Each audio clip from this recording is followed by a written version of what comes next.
नमस्कार, आपण बघत आहात क्राईमनामा महाराष्ट्र न्यूज। जर आपण चॅनलवर नवीन असाल तर कृपया चॅनल सबस्क्राइब करा, व्हिडिओ जास्तीत जास्त शेअर करा, बेल आयकॉन जरूर दाबा, यामुळे आमचे नवीन व्हिडिओ तुमच्यापर्यंत त्वरित पोहोचतील। आता वळूया आजच्या विशेष बातमीकडे। 21 जानेवारीला मुंबईच्या आझाद मैदानामध्ये धनगर जमातीच्या एसटी आरक्षणाचा मुक्ती संग्राम हा लढा घेऊन आपण जातोय। गेल्या 2 महिन्यांपासून राज्यभरातील प्रत्येक जिल्ह्यात प्रत्येक तालुक्यात जाण्याचा आम्ही प्रयत्न केला। मी रात्री 4 वाजता घरी आलो। आरोग्याची काळजी न करता, जेवण झोप कसलाही विचार न करता, आणि माझे सर्व सहकारी यांनी सुद्धा आपला घर परिवार उद्योग व्यवसाय सगळं सोडून हे माझ्यासोबत रात्रंदिवस फिरत आहेत।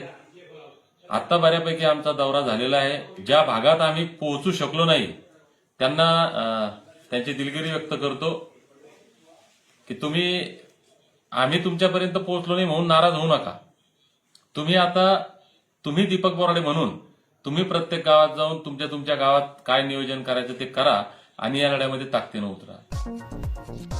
मी आता अटकही व्हायला तयार आहे। जे काय करतील पोलीस तिथे मी तयार आहे। आणि पोलिसाची शासनाची भूमिका जोपर्यंत येत नाही तोपर्यंत माझी पुढची भूमिका मी सांगत नाही। काय समाधानात तोपर्यंत फक्त शांतता ठेवा, कायदा हातात घेऊ नका, रस्त्यावर कोणाला त्रास होईल असं करू नका। आपल्यामुळे सामान्य जनजीवन सामान्य शांततेला धोका होईल असं काही करू नका। बाकी पाहू पुढे काय काय होतं ते। नोटीस नाही, आमच्या एकाही सहकार्याला नोटीस नाही। अरे माझ्या घरी तर 5 वाजता पोलीस आले, दाखवलं सकाळपासून या कॉलनीमध्ये इकडं पुरा बंदोबस्त, हे काही काय आता लपून बसले या घरांमध्ये। करा अटक मला। बघ, महाराष्ट्रातल्या प्रत्येक बांधवाला विनंती, फक्त पोलीस पुढे पाहून घेऊ। फक्त कायदा हातात घेऊ नका, संयम सोडू नका। आपलं आंदोलन शांततेच्या मार्गाने संविधानिक मार्गाने चालू आहे, ते संविधानिक मार्गाने चालू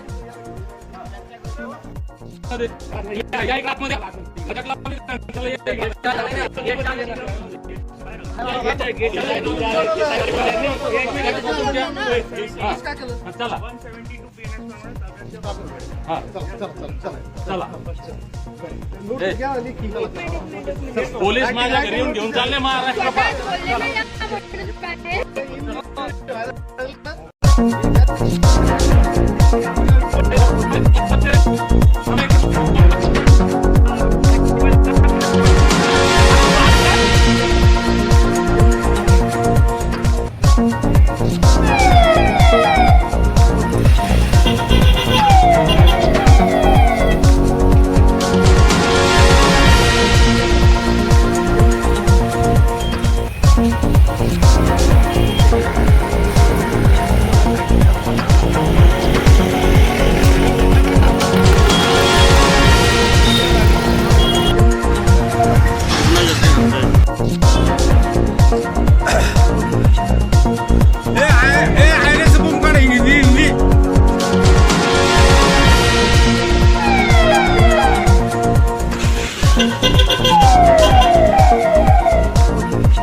पुन्हा एकदा विनंती, कृपया चॅनल सबस्क्राइब करा, व्हिडिओ जास्तीत जास्त शेअर करा, आपले विचार कॉमेंटच्या माध्यमातून आम्हाला जरूर कळवा।